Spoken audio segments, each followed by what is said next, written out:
What's up, everybody? Absolutely Absurd here, and today I just want to give you guys a guide on how to improve at Tekken 8 with literally any character. I've grinded the ranks a lot with multiple different characters. I just recently hit Tekken King with Steve, which is the gameplay that I have showing in the background. Really quick, I'm also going to throw up some footage of me showing my ranked success with multiple different characters, not as a flex, but just to show you that my method for learning characters and approaching the game truly does work with basically everyone. As you can see, I've climbed the rank with Mishimas, I've climbed with stance mix-up characters, I've climbed with counter-hit characters, I've climbed with grapplers, I've climbed with basically every archetype of character. So this is just kind of to showcase that I've also climbed with every difficulty of character. You know, I've climbed with brain-dead, easy characters like Victor, I've climbed with difficult characters like Steve. This works with basically anybody. So make sure to like and subscribe, and I'm going to go ahead and get right into the video. Make sure to really, a lot of what I'm talking about is going to seem really basic, but I really hope you guys stick with me, as this realization greatly helped me improve. I was hard stuck Fujin for a long time, and then once I kind of had this breakthrough, I really began to improve and started to climb the ranks a lot faster when I thought of Tekken from the perspective of a player instead of the perspective of my character. Hopefully that'll make more sense when I explain it in this upcoming section. Once again, make sure to like and subscribe, and hope you guys find this useful. Without further ado, let's get right into it. So the key to improving your gameplay with any character is to start thinking of the game in terms of generic decisions. Tekken is not a game you want to approach from the perspective of your character. You want to approach it from the perspective of player versus player. Right, there are interactions that exist no matter what the matchup is, and that's the interactions between poking, keep out, and rush down. Right? So let's go ahead and talk about it. Keep out is keeping your opponent out of your space and punishing them for recklessly entering your space. It's keeping your opponent away and punishing them for getting too close. Rush down is closing the gap between you and your opponent, putting yourself in an offensive situation by reducing the distance. Poking ties this all together, because the thing about rush down is that good rush down moves carry risk. Right, this move leaves you airborne, so you're vulnerable to heat burst. It's also kind of slow, and it's telegraphed through a while running input, and it's very linear. Right, this move is launch punish on block. Right, and this isn't just Steve. Again, this applies to any character. And I'll show these same principles with multiple different characters just to drive the point home, right? So, Keep Out also has its risks, right? Even with Steve, this move has very low whiff recovery, but you're still committing to flicker. And you still have to press down. This is still a time where, you're still losing frames doing this. Other moves, this on whiff, not good. Poking is how you tie all of this together. Right? Because what this does is that poking lets you safely figure out your opponent's timing. It lets you safely close the gap, because you'll get killed for doing this into a heat burst. But this, you'll block in time. Right? This, you'll be fine. So this is really good for scouting out your opponent's timing, for figuring it out.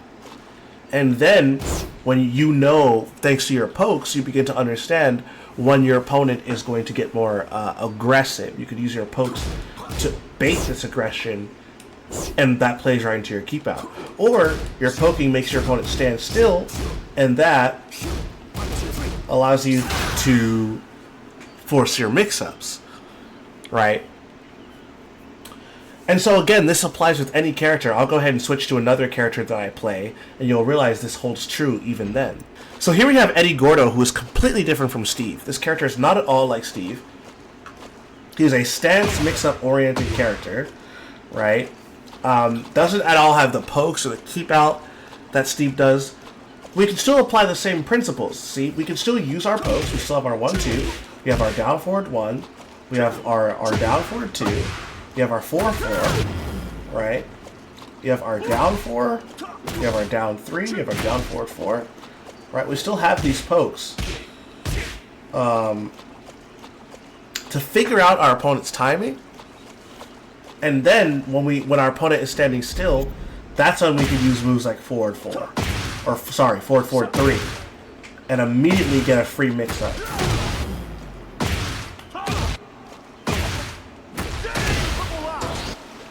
But again, this is risky because, what is this, launch on block, I believe? Minus 14, almost launch. So this is risky. It's also linear. This can be sidestepped. Running 3. Again, this can be sidestepped. This can easily be floated out of. It's 25 frames. The opponent can easily beat this. Again, with pokes, with well-timed pokes. So you want to use your pokes to figure out, okay, what is my opponent's timing, right? If you want to play back 1, or want to play keep out, sorry, you have your high safe power crush, right? You have back 1 is a pretty good keep out tool, honestly. Again, you have 4-4. Counter hit heat engager, 13 frames, mid. Very good for keep out. So these are options that you have. So again, you can take the same approach. The same approach works with characters from Eddie to Steve. From characters as simple and as stance-oriented as Eddie to characters as complicated and keep out and counter hit based as Steve, the same principle applies. Let's go to another character. Here we have King, who plays nothing like Steve and plays nothing like Eddie, but the same things still apply. We have our pokes.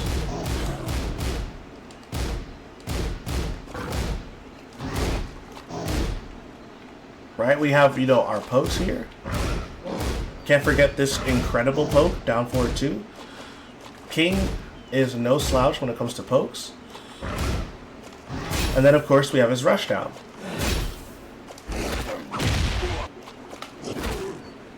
Right, we have his rush down moves. Right? In this case, you know, being running giant swing. We have Shining Wizard. We have his running 3. We have forward 1. Right?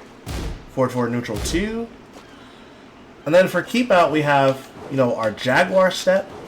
We have our back 3. We have up forward 3 plus 4.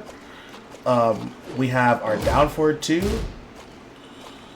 And so again, we can use these pokes. Figure out our opponent's timing. Right?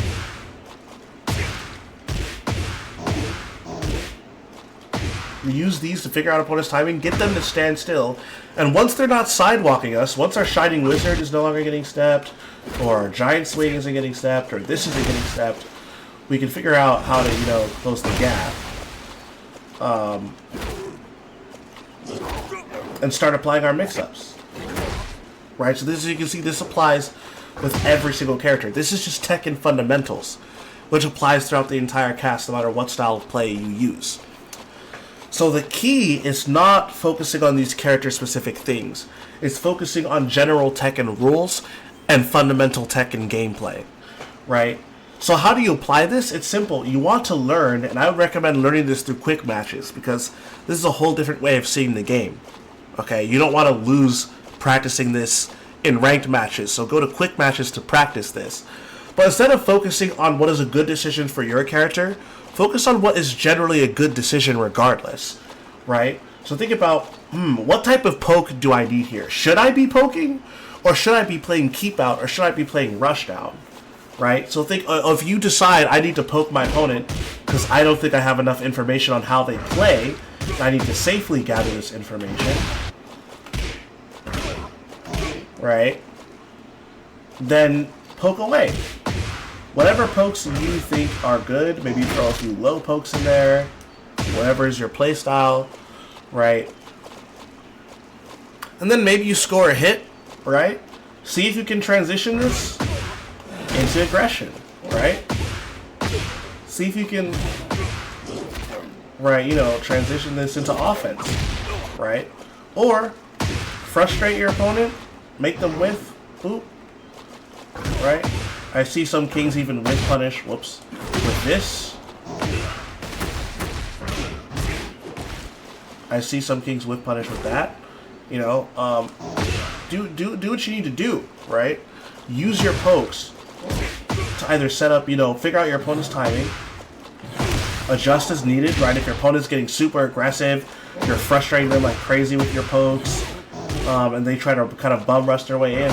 You have this, you have muscle armor, you know, you have this. Like, you have so many options, right? And I'm going to demonstrate with one last character, again, who's of completely different archetype. Kazuya.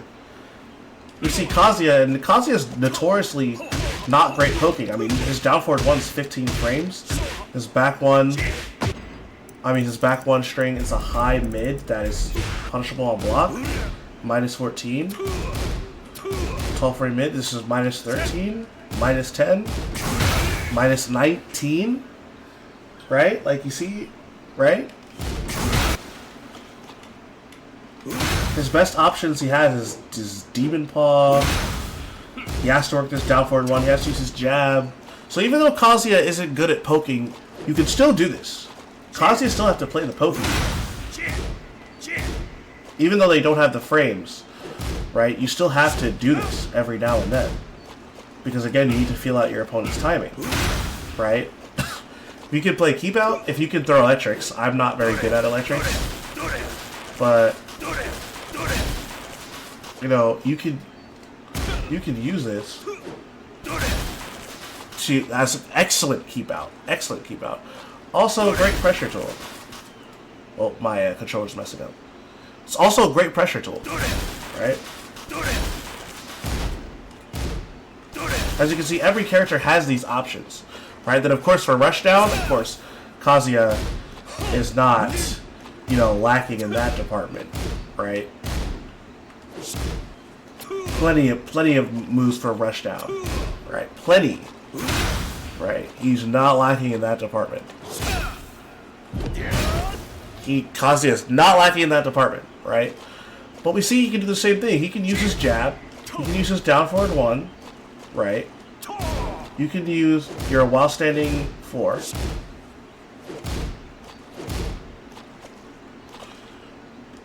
Or down forward 4 if you don't have the, if you're not comfortable with crouch dashing yet. You can use this for hard callouts on keep out. This can also be a very powerful aggressive tool. You also have your back 4 as well. It's pretty decent keep out move. It's also tracking, which is really nice. So you can use this jab. Notice a lot of Kazuya players, they jab a lot. Because his best poke. You use this to figure out your opponent's timing. And then your opponent comes in wrong. And you launch them with a well-timed electric for keep out. Or they stand still and, you know, you begin applying your 50-50 utility. So, yeah, that's, again, it even works with Kazuya. It works with every single character in this game. This approach works with every single character in the game. So instead of approaching the game like, oh, my character versus this character is bullshit, I have to use my character's bullshit, blah, blah, blah, blah, blah. Think about it instead as, what should I do from a Tekken perspective? What should I do in terms of, because no matter what, if you think about it as, oh, is it a good time to poke my opponent? I'm going to do my poke. If you think about it this way, you'll find yourself just generally getting better at Tekken fundamentals, right? Is now a good time to sidewalk, right? Oh, based off of the way my opponent's using their offense, I should power crush. Forget how good your power crush actually is. If power crushing is a good idea in that scenario, it'll probably work, right? Oh, my opponent's starting to stand still. I'm you know, out poking them. They're starting to fear my pokes because I'm pelting away at them. It's time to take advantage. Like, force your mix up. And this works again with everybody. This will work with no matter who you play. When you really get good at this, when you really get good at learning to using pokes to transition into keep out, to transition into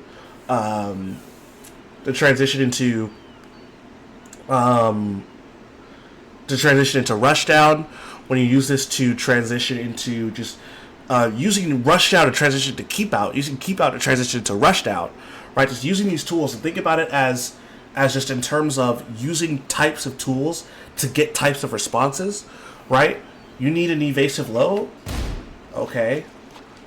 I need a low in general. I need a momentum-based low. I need something that's going to give me frames.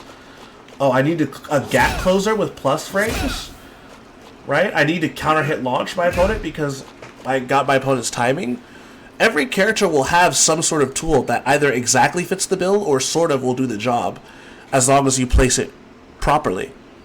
And so at that point, it just becomes up to you to execute it right. And so when you think of it this way, you'll be able to climb higher with every single character, and your fundamentals will shoot through the roof. Of course, don't forget to supplement this with knowledge. You still need to study matchups and learn the basics through replay mode. You still need to practice your throw breaks. So this is not a substitute for studying, but this should be kind of your frame of mind that you have when you are approaching fundamental Tekken, or when you are trying to improve at Tekken, because this will take you further than any tech trap or any optimized combo or anything like that will. Yeah, hopefully you guys enjoyed this video. Make sure to like and subscribe, and I'll catch you guys in the next video. Peace.